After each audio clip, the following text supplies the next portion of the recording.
ধন্যবাদ। মাননীয় প্রধান উপদেষ্টার ভাষণ আমরা শুনলাম, এটা দীর্ঘ ভাষণ। সেই ভাষণে অনেক কিছু তিনি উল্লেখ করেছেন, এই সরকারের কৃতিত্ব এবং কর্মকাণ্ড, ভবিষ্যতে কী করতে চান ইত্যাদি। তার ফাঁকে এক পর্যায়ে তিনি জাতীয় সংসদ নির্বাচনের একটা সুনির্দিষ্ট সময় ঘোষণা করেছেন। আগামী বছরের এপ্রিলের প্রথমার্ধে যে কোনো দিন জাতীয় সংসদ নির্বাচন অনুষ্ঠিত হতে পারে। এই বিষয়ে আমাদের প্রতিক্রিয়া হচ্ছে যে জাতির প্রত্যাশা পূরণ হয়নি। তিনি বাংলাদেশের সকল রাজনৈতিক দলের মধ্যে বিএনপি সহ আমাদের সমমনা এবং যুগপৎ আন্দোলনে যারা শরিক ছিলেন তারা সহ গণতান্ত্রিক রাজনৈতিক শক্তিসমূহের অধিকাংশ দল, 50-এরও অধিক দল ডিসেম্বরের মধ্যেই নির্বাচনের দাবি জানিয়ে আসছিলেন দীর্ঘদিন থেকে।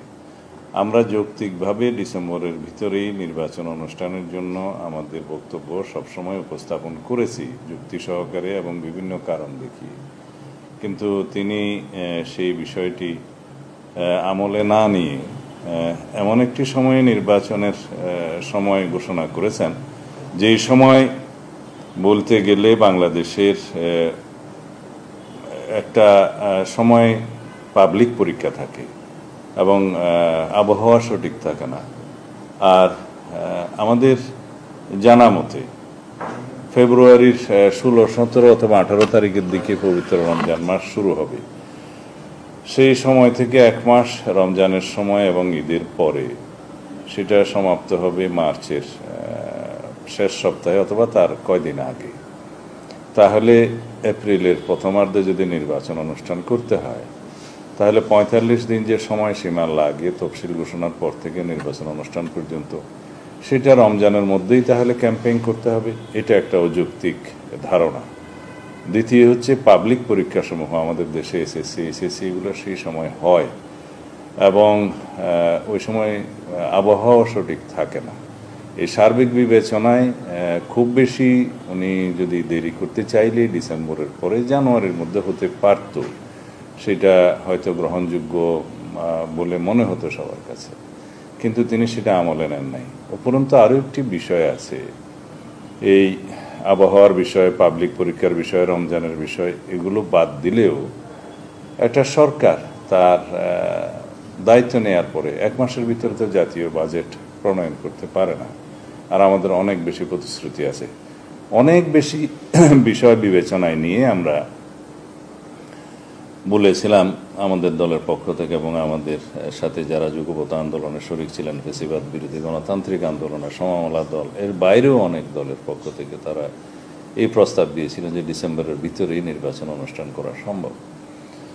এবং আমরা এই মুহূর্তে আমাদের দলের উচ্চ পর্যায়ে আমাদের স্ট্যান্ডিং কমিটিতে আলোচনা করে বাকি প্রতিক্রিয়া জানানো হবে আমাদের পক্ষ থেকে। এবং আমরা একই সাথে আমাদের সাথে যুগপৎ আন্দোলনে যারা শরিক ছিলেন তাদেরকে নিয়ে এবং সমমনা রাজনৈতিক দল এবং অন্যান্য রাজনৈতিক গণতান্ত্রিক রাজনৈতিক শক্তিসমূহের সাথে আলোচনা করে আমরা তারপরে বিস্তারিত প্রতিক্রিয়া জানাব। তবে মুদ্রা কথাই বলতে পারি, আমাদের এবং জাতির প্রত্যাশা পূর্ণ হয়নি এই ভাষণে। ধন্যবাদ।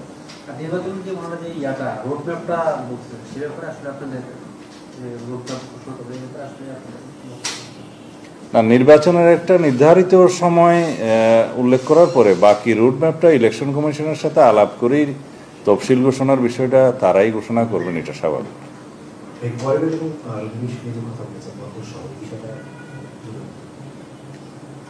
আমি এই বিষয়টা আসলে আজকে ভাষণে থাকবে সেটা আশা করি নাই আমরা, কারণ বন্দর নিয়ে তিনি যে বক্তব্য রেখেছেন, খুব দীর্ঘ বক্তব্য রেখেছেন, সেই বন্দরের বিষয়ে তিনি এখনো বিদেশিদের হাতে বন্দর ব্যবস্থাপনা ছেড়ে দেওয়ার বিষয়ে বিভিন্নভাবে তার বক্তব্য উপস্থাপন করেছেন, যুক্তি প্রদান করার চেষ্টা করেছেন এবং জনগণের কাছে অ্যাপিলও করেছেন। কিন্তু একটি ম্যান্ডেটহীন একটি অনির্বাচিত সরকারের কি সমস্ত জাতীয় ইস্যু নিয়ে সিদ্ধান্ত নেওয়ার এখতিয়ার আছে? আমরা মনে করি না। এই বক্তব্য আমরা আগেও প্রদান করেছি। এই সমস্ত বিষয়ে নির্বাচিত সরকার এবং জাতীয় সংসদে সব পক্ষের সাথে আলোচনা করে জাতীয় ঐক্যমতের ভিত্তিতে যে কোনো সিদ্ধান্ত নিলে এটা সঠিক হয়। আর প্রায় সময় তিনি বলে থাকেন রোহিঙ্গা করিডোরের বিষয়টা নিয়ে, ওনার উপদেষ্টা একজন আছেন উনি এবং বিভিন্ন ব্যক্তি সরকারের সাথে সংশ্লিষ্ট তারা বক্তব্য দিয়েছেন। আজকে উনি পরিষ্কার করেছেন যে রোহিঙ্গা করিডোরের বিষয়ে সরকার কোনোভাবেই জড়িত নয় এবং কারোর সাথে আলাপ হয়নি, এই বিষয়টি তিনি অস্বীকার করেছেন এবং এক পর্যায়ে বলেছেন যে কানে চিলে কান নিয়ে যাওয়ার মতো এটা একটা ঘটনা। তা আমরা এটা ওনার এই বক্তব্যকে স্বাগত জানাই এই জন্যে যে তিনি শেষ পর্যন্ত অনেক দেরিতে হলেও এই মানবিক করিডোরের বিষয়টি সরকার সংশ্লিষ্ট নয় বলে জানান এবং অস্বীকার করেন। ধন্যবাদ।